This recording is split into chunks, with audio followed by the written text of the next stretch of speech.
All right, so we're gonna do the microscope page of identifying. So these are where the microscopes are kept.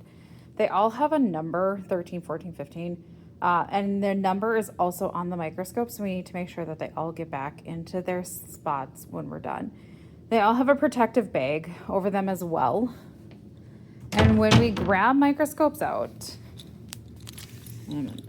stick it right there, give me 30 seconds.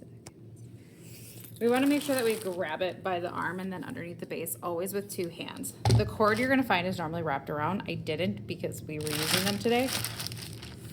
You can take your protective bag off. And then we have the microscope and we're going to plug it in.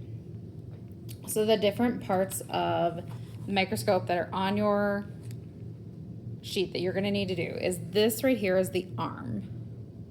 That's where we grab it. This is the arm. And then obviously this is the base, and we always grab it from underneath the base. Now, when you have your microscope all plugged in, you're gonna turn on the light source. The light source is this light right here below. And it shines up through what's called a diaphragm. And the diaphragm changes the amount of light that comes through the stage. The black part is the stage. So when I move the diaphragm, I can actually change the amount of light that comes through. It is being shown on a slide.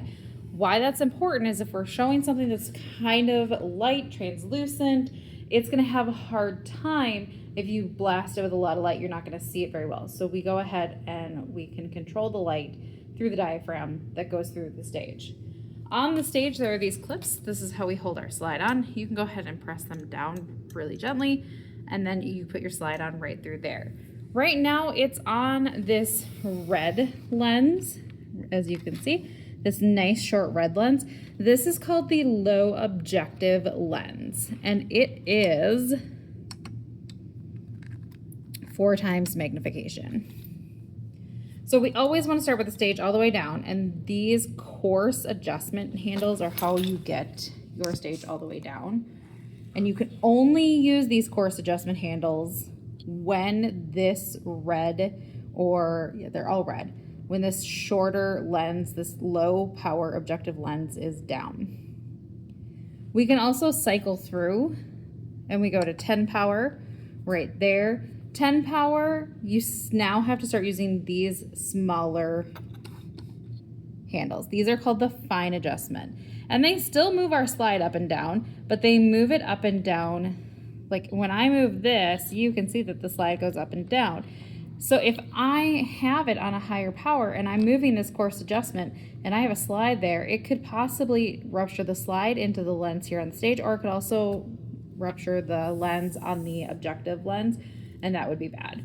So this fine adjustment only moves it a small amount. It does move it up and down, but it's not as likely to cause a lens to crack accidentally.